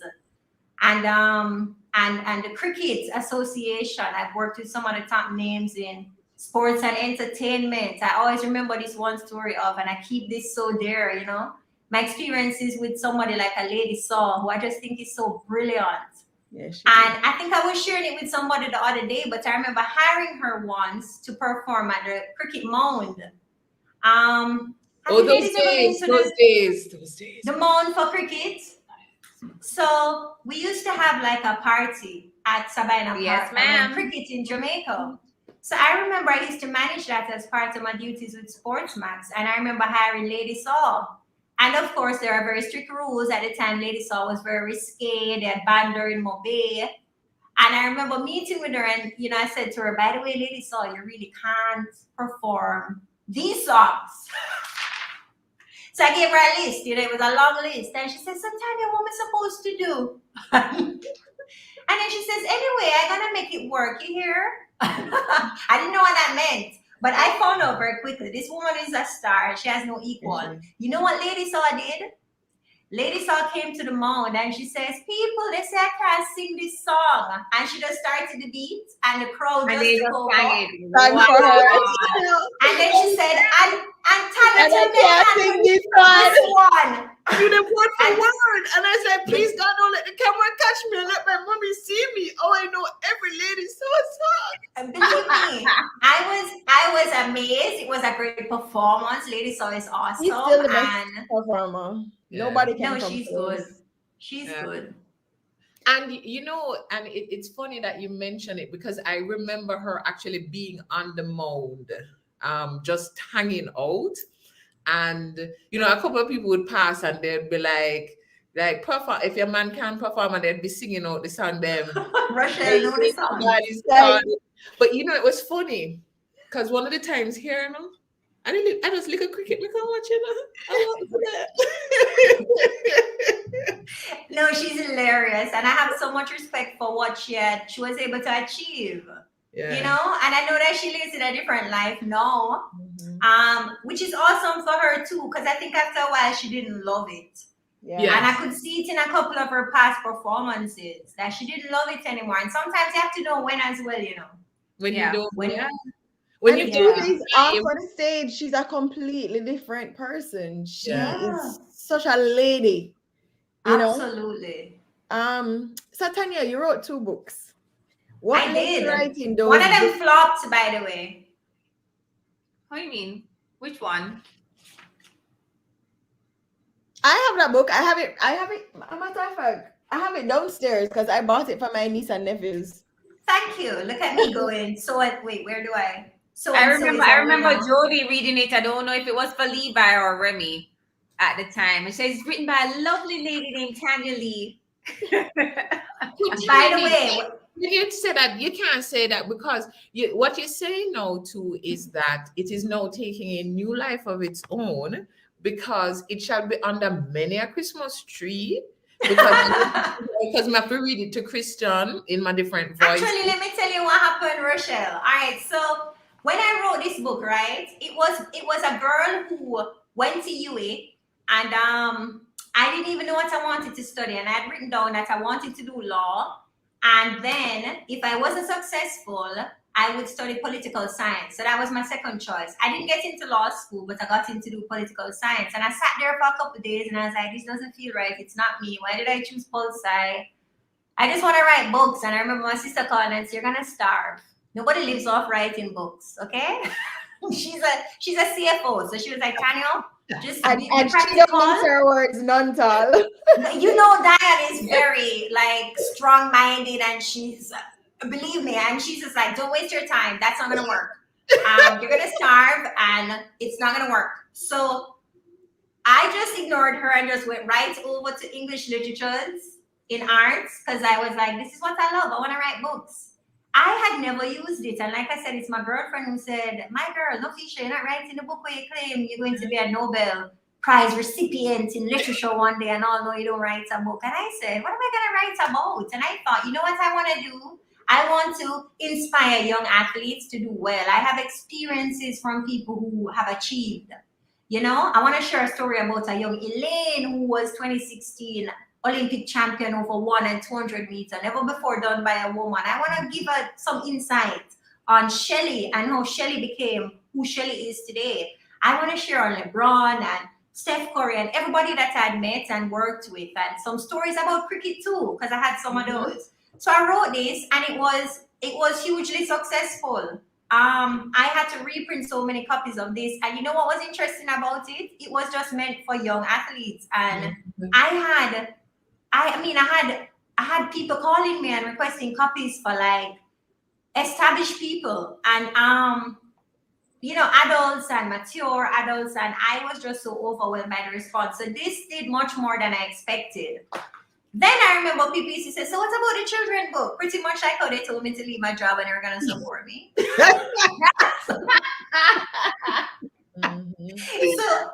So I did a coloring book. And, but I think one of the feedback that I got, so I still have copies here. It's not sold out like the other one. But one of the things they said the kids are online now. I don't have any kids, so I didn't know that. They were like, they're online now. They're not really coloring anymore like in our days. That's not true. Are kids really not coloring? No, they are That's not true. That's not true. In Kids are coloring. in fact, I think parents have gotten back old school, like with the books, the coloring books. Show me book, girl. I think I'm gonna give it another run. And you know what I always thought about this book? Here's what I think about this book, and it has bothered me, and I thought about exploring it. I think a lot of our kids are reading these books from England and other countries, and we keep studying about the, no offense to our heroes, but I've heard enough about slavery. I think we have present day heroes that are much more relatable to our kids. Like, Absolutely. The fastest Black woman in a pool is a Jamaican. Did you know it's Alia Atkinson? And like, I want to tell that story, and a kid should say, I can be a swimmer and I can be world best. I want somebody to know the story of a little girl from Banana Ground who became the fastest woman in the world. And I need somebody to look at the little story of Raheem Sterling, a 7-year-old boy who used to play football with boys who were bigger than him. And now he's one of the biggest stars in the English Premier League. Like, we have Leon Bailey's, we have a young Brianna Williams, a young girl who went to her mother and she said, Mommy, because her mom was watching Usain Bolt in track and field on TV all the time because her mom is a huge track fan. And she says, I want to run track. And her mom says, really? And she said, yeah. And she's 9. And her mom takes her to Miramar Track Club. And now she's junior record holder, under 20 days. And at 19, the youngest gold medalist in track and field from the Tokyo Olympics. And those stories are stories that our kids can be inspired by. So, yep. So don't put it on the shelf, and please don't let me ever hear you say it was that expression again that you think flopped. It did not flop, Tanya. It didn't do as well as I anticipated, and there were copies left. That's It fine. wasn't the right time. Now is the right time. No, it's the time. No, it's the Children right need time. things to do that are not involving a screen. Yeah. That's true. And one of the things I think I want to still do is to try and shop it to schools, because AISK had bought copies for a couple of their kids, and I thought that was brilliant. Like, I had some schools that did. I was gonna, my husband said, you know what? I want to donate some of your books to Queen's Prep. So I need to still get that done because that was something that I asked me to that do. would be awesome. Yeah. Yeah, because I really do. And I remember when happen, make it happen, folks. Yeah. I will. But by the way, what Jody did was so sweet. I didn't know her personally. She just came to a book fair that we were at Naomi. She bought the book, and then somebody kept, people kept sending it to me, and I was just so honored. I was like, That's where I bought it too at Christmas, the Christmas Yeah. fair. And then I saw Sean. Yeah. Yeah, and then I saw Sean Paul reading it to Levi, and I was like, Yeah. I remember that. Yep. That That's was where a I bought major them too at the moment. Christmas thing. Levi knows what's up. Hey, all know what's up. hey, see Nick say, tell her the Naomi. Yeah, I don't know what Tanya is talking about. Anyway, so Tanya, one, I think we've all learned so much about just a little bit more insight to who you are, and that, yes, it's great that you're associated with sports and all these things, but you're associated with so much more greatness as well. And I'm sure that you've impacted and inspired many of our viewers tonight. We're not wrapping up quite yet because we do have a best advice segment. Yeah. So in this segment, best advice, for next season, we need to have like a little instrumental that plays right before best advice. Remember, your co-producer will, co-producer will take care of that. I'm gonna make it happen, guys. Look out for best advice in season 6. So for best advice, we want you to share with us. We'll tell you the topic, but you'll share the best advice you would give about this topic or the best advice you've received about this topic. So the first thing is best advice that you would give or you have received about life. Life is really what you make it. I firmly believe that. No matter what your struggles are or where you're from, and this is something that I sometimes wish I could reach out to people and tell them when they make assumptions about people's backgrounds, that listen, don't assume that it's cause the girl pretty and assume you don't know what people's backgrounds are. Like, life is what you make it. So go for it. That would be my advice about life. And that also, balance is important. Try your best to achieve it. Awesome. Good for your mental health. Best advice about love. Be smart about it. I think women need to be very smart about it. Both my father and my mother taught me that very early. My father used to make the most horrendous jokes that I think served me well. So my father would say things like, listen, when I look good enough, but remember say, enough girl out there look good, so make sure you don't get to the education. You know, like, it sounds terrible, but he's right. He said it in the most dry way. Yeah. But be smart about it. Choose wisely. Don't go, because women tend to be, I used to make that error. I'm all in love and I'm making all these mistakes and not thinking about my future and whether this fits in with where I want to go. And so I was a bit more intentional about who I would allow in my space and on an intimate level, because I think it's very important that we choose wisely, because it's going to help in terms of our trajectory. You know, I would caution. Yeah. Be smart about it. Best advice for managing a brand. Listen, what kind of brand? Like, this varies depending on what you're working in, right? And this is a hard area that I'm still learning because it's quite difficult. One of the things I would say that I would do, and this may surprise, my advice would probably be do it privately.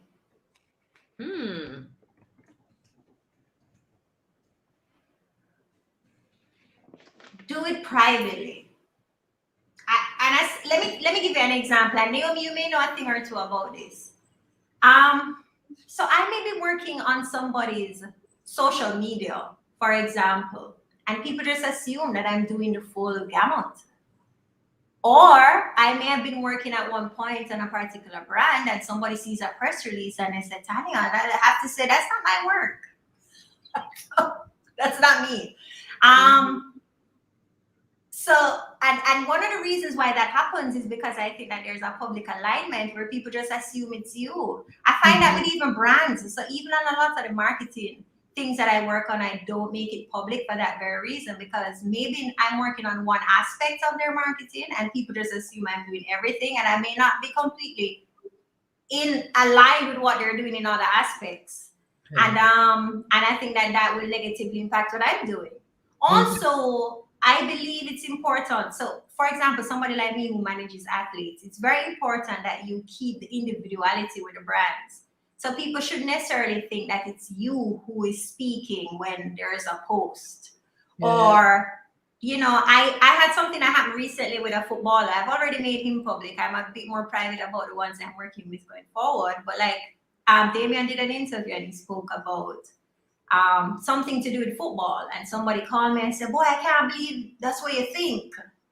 And I was like, why do you think I think like that? And he was like, oh, I was listening to Damien. And I was like, but I don't understand, that's his opinion. Right. And I'm like, no, but he works with you. So I said, but he has a mind of his own. He's an intelligent man. He's an adult. He's the one that's out there, and that's his views. But people tend to do that. They tend to think that this is PR. And one of the things I do is I don't go that heavily in PR. I kind of like the authenticity of them being exactly who they are, and I want them to have their own voice. And I think that's important, because that credibility and authenticity is something. I think Simone Clark was the one who said this in the Emergent I watched, where Jamaicans pick up on authenticity. So I don't want to project or present a picture that's not entirely true. So yes, they speak on their own, and I think I would say, stay in the background and let them do what they do. I like that. Yeah. Best advice about business. Oh, whoa. Best advice about business. I think you should be intentional and create a plan and think about the phases of your business, right? So you want to think about the initial stages of starting the business. Think about where you want to go in the growth stage. Think about when that business gets to maturity. You want to be planning and be future oriented, because a lot of businesses change, especially in the marketing sphere. One of the things I think I've always been good at is to shift what I'm doing. So I don't really like to be, which is very weird because people see me as a sports girl, but pigeonholed into any particular area. I want to have the room to be able to adjust. So I would say remain future oriented, but be intentional and create a plan. That sounds like it all contradicts, but there's some value in what I said. It all makes sense. It doesn't contradict. You keep nimble. You have a plan, but you keep yourself nimble. And think about your end goal. Let me give you an example, because sports is so important in life, right? Right now, you know what's happening in Jamaica in track and field circles? They're doing what you reference as background training. So right now, so next year, everybody who doesn't want track and field, because it gets pretty annoying, forgive me guys, during like Olympics and World Cup, because everybody's suddenly a track fan and they're really not. And they want to tell you what to do, but they really don't know. And I stay off Twitter because everybody's an expert and they're really not. But what happens is that they're going to come to the Sport Rochelle next summer when we have World Championships in Oregon. And they're going to see athletes running. But what they don't see is that right now those athletes are training already for Oregon. They're in background training, so they're doing the gym work. They're getting the core together because they need the strength. They're doing the background work. And then they start their sprint work, and it looks different based on the athlete, but that's an everyday thing. Their nutrition, their health, what time they go to bed, all of that has to factor in. But guess what? Athletes do very well.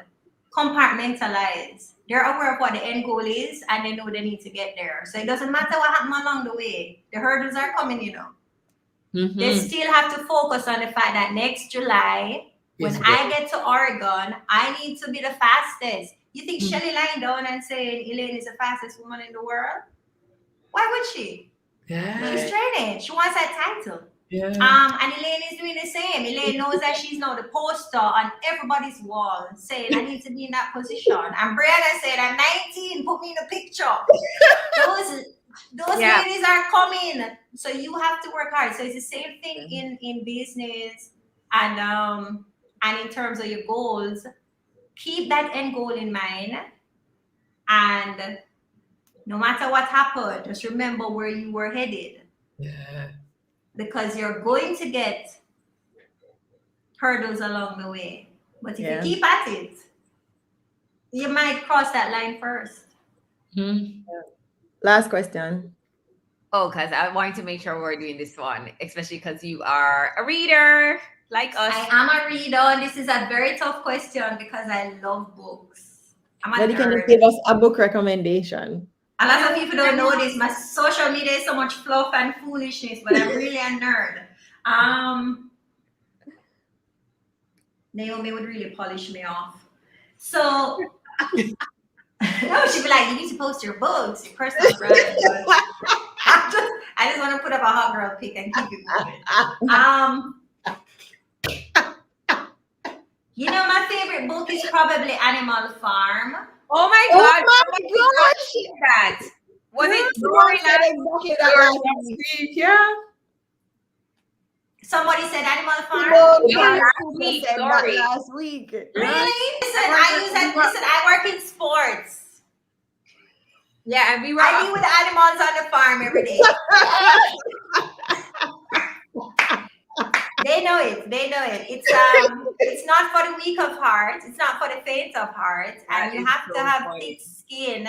Trust me, it's hard, especially in my business management and agents, and you dealing with some cutthroat people who, trust me when I tell you, say they will steal your people under your nose. But no, Animal Farm, because it teaches you so much about people. Give us another one. Oh God, so many. I love The Things Fall Apart by Chinua Achebe. Oh yes, that was a great book. You know what I love? Relentless by Tim Grover. Oh, I'm gonna write that one down. I don't have that. It depends on your mindset. It's kind of, let me tell you why. It's good and bad, Amazon. Right?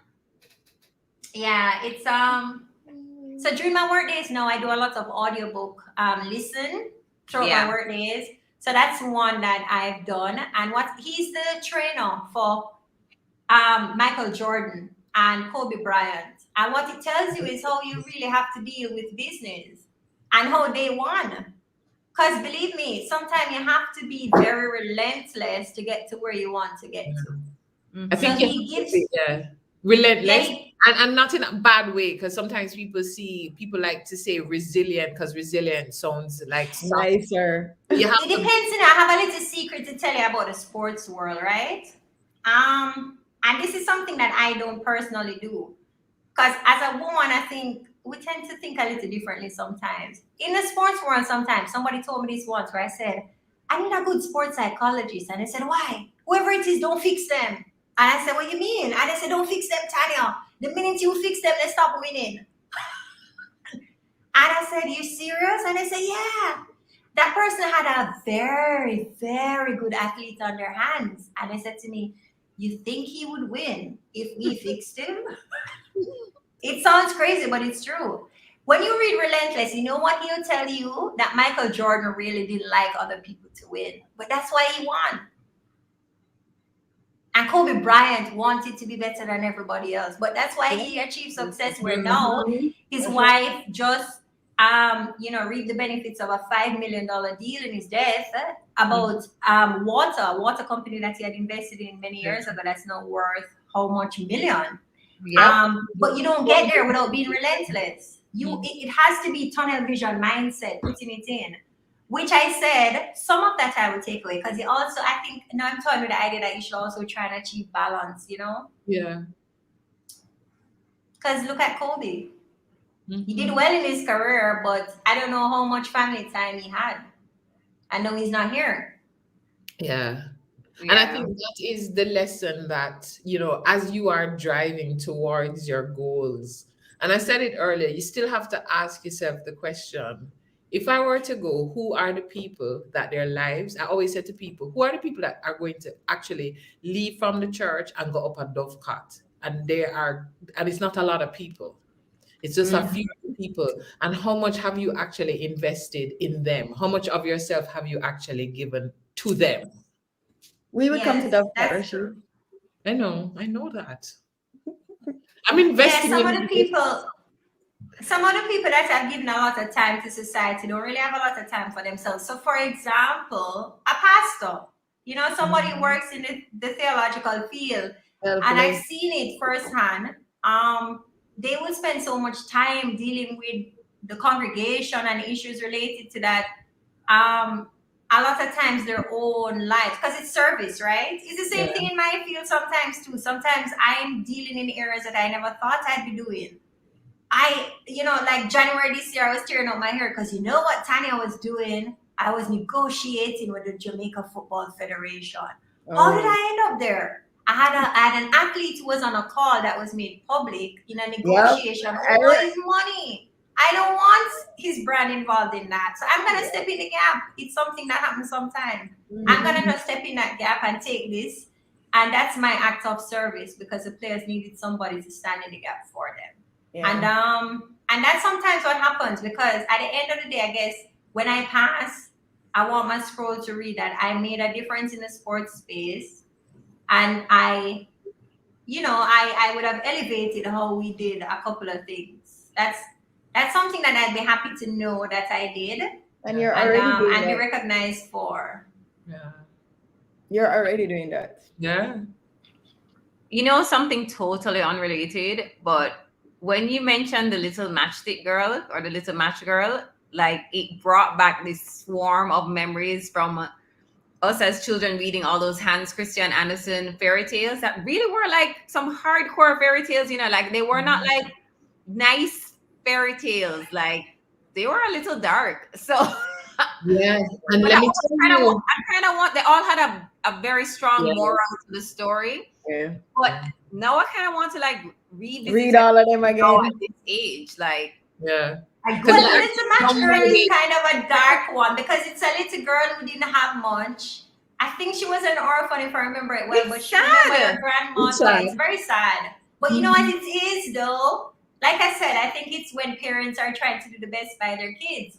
My parents just didn't want to have any pretty little girls who think that they're going into this world to go and depend on anybody. Right. Because that doesn't end A well. prince and turn princess. There's no prince coming with any to No kiss prince you and make you out of any This slumber. girl died. She died of like hypothermia at the end of the thing. It's awful. Now we're going to be careful how you produce in the next season.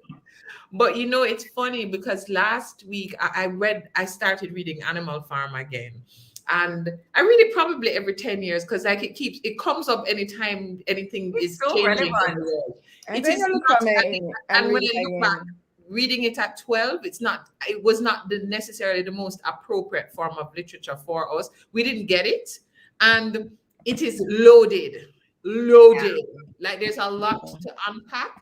And I said it, but the good thing is that I said the person who read it at 12 was trying to remember chapters in there and quotes. And now at 30, I appreciate them. yes, I can. Wow. Sorry, at what, Rochelle? Wait, say that again. At what age? I like that. She said 30. Ish. 30-ish. So, Tanya, where can people find you?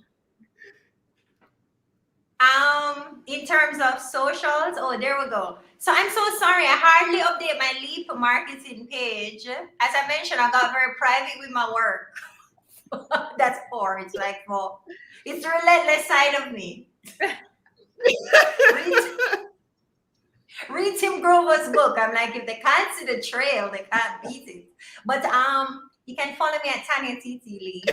And I don't use Twitter a lot.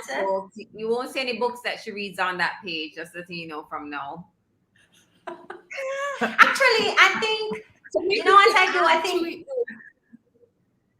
I'm going to share some sports reads. Because somebody asked me recently. Pause for a moment. We need to pause for a moment. Pause for a cause. When we were talking about the Prince Charmings a while ago.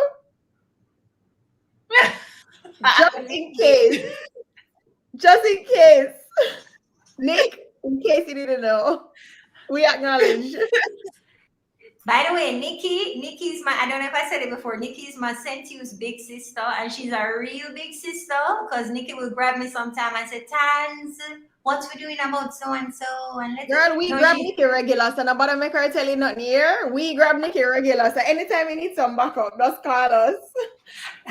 Yeah. But I think it's powerful what you say though, having that person who you told them, you know, you did plan to do the thing, and they don't just take it and put it in a drawer. You're like, Tans, what about that thing? I know you can do it. Let's start it. Because you can, yeah, you can, and you're referencing Nikki or Nick? Well, both. Apparently, Nick's work. It's Nick squared, right? Because you were saying that Nikki is the one as a big sister who always is like following you up on the things, and that's so important. No, man. Sometimes you start to doubt yourself, you know. Yeah. No. It's Nick squared. Nick squared to talking. You know, for somebody who doesn't like the limelight, I find it active tonight, man. Very active.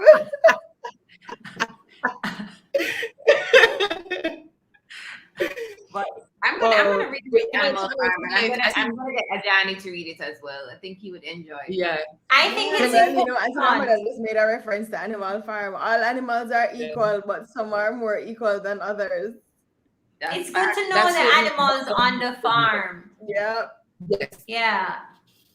And every farm. So in fact, Animal Farm is a highly recommended read for business schools, so that in any space you're in, you do understand the varying degrees of animals, and how animals even, and that's how human beings are, because that's what it is.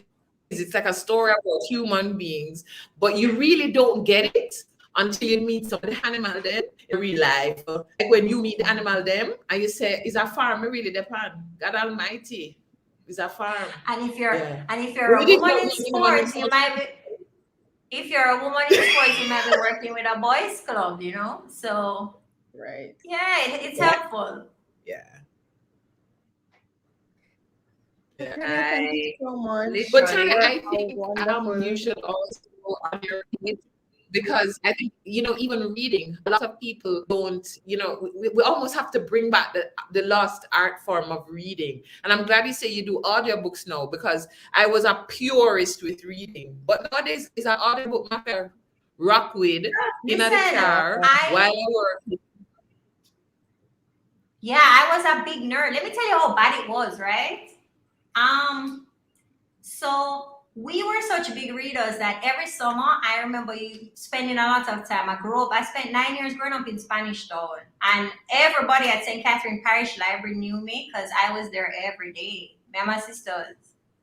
And we read that entire library, like book to book. It's something that I've done a couple years ago, and I'm gonna do it again, to donate books to the library so that the kids have books to read, because it's a lost art.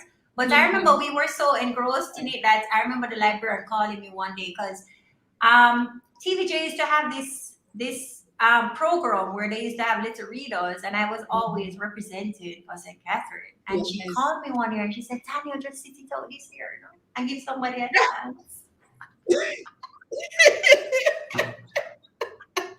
Boyfriend calling no Fisha. Yeah, she's like, just step back. Like, but I didn't step back. I still entered. But anyway, Of course, you're relentless, right? I'm a sports girl. What the you step athlete back? in her. What? None of my athletes step back anywhere. But it's a lost art. Yeah. And that's why kids can say they're bored. I'm like, we never had anything to even know what boredom was. We read. Yeah. Maybe we're old fashioned. I don't know. Because I don't have any kids. What are they doing? Like, Naomi, how does a Johnny do it? Because you're a reader. Well, so the good thing is that Adani is also a reader. Yeah, he's a reader. Because we started very early, and I started with introducing him to books about topics that he was interested in. So that's how we started. And then I would just get the books to be a little bit more advanced every time, but still within topics that he liked. And I remember the first time I gave him a book with no pictures, and it was not like an action book, or it was like a book. But I knew it was his age group and he would like it. And right now he's writing his own book. He's writing like an adventure, like a fantasy novel. So and I can't wait to read the next chapter, because I got to read the first one, and that was it. I read it, it's like, I was like, this is amazing. Encourage that, Yeah. So he's also constant. The good thing is that he kind of balances, right? Because he loves to read, so he always has books. And what I find works with him is I'll buy books in a series, so that as he's finished one, he can go into the next. And so he will go between physical books, because he likes physical books too, which I'm so happy about, right? He loves the books. But then if he really wants to read some now, we'll look for something on Apple Books or Kindle or whatever, so he can read it on his iPad. But right now he's locked in his room. His room door is locked, and he's playing video games with his friends. So yeah, balance. Yeah. Boys being boys, I guess, with the video games. My niece and nephew, that's what they spend a lot of time on. And in fact, my niece will call me. She's such a sports buff. And she said, "Auntie, what's going on with Neymar? How come he's playing this week and he didn't do?" And she's analyzing like she's a coach. And she's like, "Auntie, you know what they need to do? They need to put that guy on the bench and let him learn some manners." And she's just a little and she plays this game, and that's how she learns the sport, and she's like, "No, I need a defender. I'm gonna buy a defender." And I just think it's so good, because she's already learning management skills. She's understanding how to analyze. She's making decisions. So there is some magic to it. There is. I love that, with the right support and guidance. Boy, Tanya, I feel like we could have talked the whole night. This is a lot. And there's some magic to you, Tanya. There's something magical about you.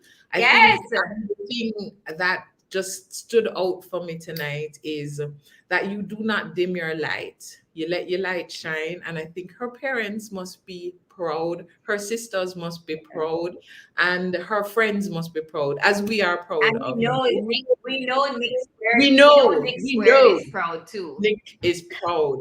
And I think tonight you have also empowered all of us to look at places that we are stepping back. You are empowered by Don't being step called back. Nafisha. So rather than stepping back from that and saying, oh, I wonder what that means, you were empowered and you saw the love behind what your friend was saying, powering you through, and you were able to do this. And she can look down and she can say, go on through, Nafisha. And I like that you use that a lot, because so many times we are so afraid of our own possibility of success Yeah. and what everybody will say. But you're not afraid of it. You're like, you go for it. You go for it, because I'm actually not watching you. I'm out in the stadium. I'm running my own race. I'm scoring my own goals. Please do your thing. Yeah, do your thing. And what your commentary, water off a duck's back. I'm gonna keep doing my thing. And I Or really, fuel. yeah, fuel. I think tonight has been just a magical end to this season. You were a phenomenal guest, and I think you have helped a lot of people to power through to the end of 2021. And as they're looking at 2022, they're like, I can do this. I can push harder. I can get out in that stadium my damn self, and I can rock. And I can, in rocking, empower other people to do their thing. Just do your thing. Tanya, thank you so much. Thank you so much. And if you watch it back, call you look good. Watch it back. Look good. Call you sound good. You have to watch it back. Thank you, Tanya. Rachel, thank you so much. Ladies, thanks for having me. This is first and last one. No more lives. Sorry, and I just want to share with everybody that Tanya almost chickened out of doing this thing completely, okay? Because of exactly what you said. She doesn't feel like she's ready. She's nervous. She don't do these things. And I wanted to go and slap her. Yeah. I am so happy, Tanya, that you decided to show up for us and to show up for yourself and to show up for this audience, because I know we all learned so much in this episode. And thank you. In fact, can I tell you something that happened to me? I was in two minds. I was like, I want to share, because I always find that when I share, people are inspired, and I want people to just unlock what they can do, right? And women need to do that. I feel like we need to do it. So a part of me wanted to share, and then a part of me was like, well, no, I don't want to see myself online talking about my personal stuff for anybody to read. And then my back actually went to a wedding, and my back, I learned something I'm doing, which I should probably share because this is useful to somebody, right? So I used to do a lot of road running, and I now have degenerated discs in my back, and it's from all that road running that I typically do. That I think it's just so great to go outside and just do some sprints on the road. And they're like, road running is bad. Find a soft area to run. So my back was out, and I couldn't sit up on the first junction. And I remember when Kathy said November 17, and I was like, oh, are they putting me off? So I was like, I'm not gonna go back to those images. Let me see if they're coming back. So on Monday when I got an email, I was like, oh, they didn't post me. Definitely, I'm on. Okay, fine.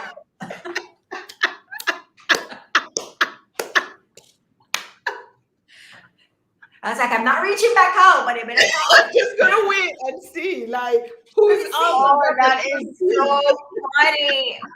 Who's taking my place? So I want to make sure that people get the story right. Tanya should have been on like 3 weeks ago, and then she put out her back, right? But we were related. She was going to get away. And before she even put out her back, she was trying to chicken out even before that. But we were related. Let's be very clear. But we made sure, because last week was actually going to be our last show. And we said, we only do 10 episodes, girl. Yeah, Naomi was like, we're only doing 10 episodes. I said, no. Tanya said yes already. Yeah. So that's why you are our first 11th episode. Because we're just We have to have Tanya. I appreciate this. The Lord to just continue blessing you and just I open up appreciate that. doors of opportunity and to just bless your marriage and your relationship with Nick. And me love pray over womb and I bless him both. Let him bless your womb so you can write up more children book. You can the children reading and so. And Thank we you. want to see your name in lights that you are the sponsorship, marketing, sports management guru, and we know it is already happening. So we just pray the Lord's blessing over every area of your life, and we are proud of you. We are proud, and we are so Thank you. I proud of appreciate you. it. Yeah. And you're the first 11. See Alicia, and Alicia said Exactly. So another first for you, Tanya Lee. I haven't even read the comments because I'm so, they wouldn't believe it, but kind of nervous. Is it good? You were great. See, Deborah says we would have been robbed of these inspirations. Thank you. Awesome. Hey, see, Victor says you are like Moses. You are called and appointed to inspire. So do not shy away from it. I appreciate that so much. Awesome. Well, thank you so much, Tanya. Thank you, and thanks to all the ladies on the live. I appreciate you all. We appreciate you too. So our 45-minute show has also been a 2 hour and 50 minutes. Okay. I feel like we just started talking. We didn't start talking yet. I feel like I have so many stories I could have shared. Well, we can save them for in person. Don't you worry. Right. You can save it for the emerge stage when we do our in-person events. Yeah. No, that's fine. Because one of the things is, and again, I think before our call, I said there are some things in here I would probably change, and I'm gonna think about doing a second one because there's so much wealth of stuff I've learned from my athletes over the last 3 or so years that I think is useful for people. And that I want to share. Like, I was so happy to hear during the Olympics, and I know that Naomi was happy too because Naomi's this kind of girl, right? When Elaine shared that she actually writes her affirmations. Yeah. Oh man, how powerful was that? I didn't even know she did that, and for her to share that was just so inspirational. And that she actually shared the affirmations too. Yeah, I was like, girl, you better share that. But and everything that was on that list is done. Nobody has ever done 10.5 ever. Who writes that down? Yeah. So you can do a part 2 of the that's book. why we really can't think that there is anything we can't achieve. It's so possible. What Usain did, what Elaine did, what Shelly has done, what Johan has done, what a little 5'1" Megan has done, what a 19-year-old Brianna has done, what Hansel. Nobody thought of Hansel as a gold medalist, Absolutely, I did. Absolutely, I did. Absolutely, I did. He has put in the work. He has put in the work. He has been through injury after injury, and he has put in the work. And I thought the American would have taken it. I forgot his name, but I had him for second. I had Hansel for second or third, but boy, I tell you, so it's just all possible, and that's just the takeaway, Yes, it's all possible. All right, so Tanya, thank you again. Tanya don't want to leave us, Look how she comes. So everybody, we just want to bless you. Have a safe holiday season. Wait. Be careful. Remember to continue to protect yourselves and everybody else. What is that? So guys, we are gonna announce how we'll be giving away the journal on our Instagram page. Because we did promise that. And I mean, Christmas is still, my Christmas tree is up, but it's still a little bit away. So you can follow us on Instagram so that you can see how you'll have your chance to win your very own Simsoul journal as a gift from the And subscribe to our YouTube page. Go and subscribe to our YouTube page right now. Tell a friend, share the episode. Oh, YouTube is not a page, it's a channel. It's a channel.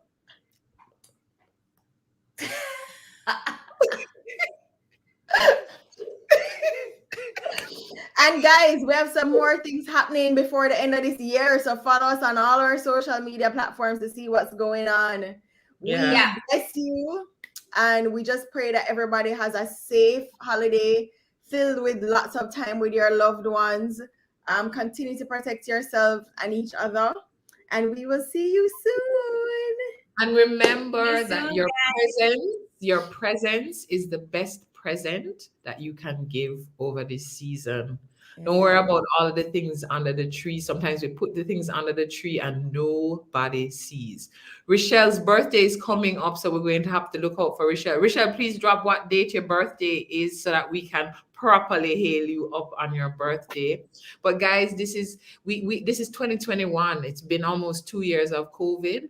And I keep thinking every morning that I get up and I feel tired, I'm like, God, you said you chose me as one of the people that would make it through. Let me use this time wisely. Let me wring everything out of it. Yeah. But again, your presence is the best present that you can give. And we're gonna share Rochelle's 4. Oh, Rochelle is a Saji. We're gonna December share Rochelle's 8th. 4.5 gifts for Christmas as well on Yes. our Instagram page. You know, Catherine does a great job of that, so we'll be sharing that. And please look out for our next season, season 6. Subscribe to our YouTube channel and look out for our new co-producer. Her name is Naomi because she is full of like soundtrack and video insert. So me the wait. Yeah. It's gonna be spectacular. Absolutely. Well, guys, let me tell you, I think the one of the most beautiful gifts for us is that we started this journey just thinking, what would we do during COVID? What could we give back during COVID? And it has now given so much back to us. You are present with us. I say Alicia on guitar, Mayan, Rochelle, Kerry, Althea, so many of our emergers, and you are family to us. And we do not take lightly that you not just watch replays, you actually join us live, you comment, you're with us, and you could be doing so many other things on a Wednesday. And just thank you for thinking of us. Thank you for joining us. Thank you for being a part of our family. And we are praying and wishing just happiness, joy, and as Tanya pointed out, peace in every area of your life. And we appreciate you. Thank you, everybody. Thank you, guys.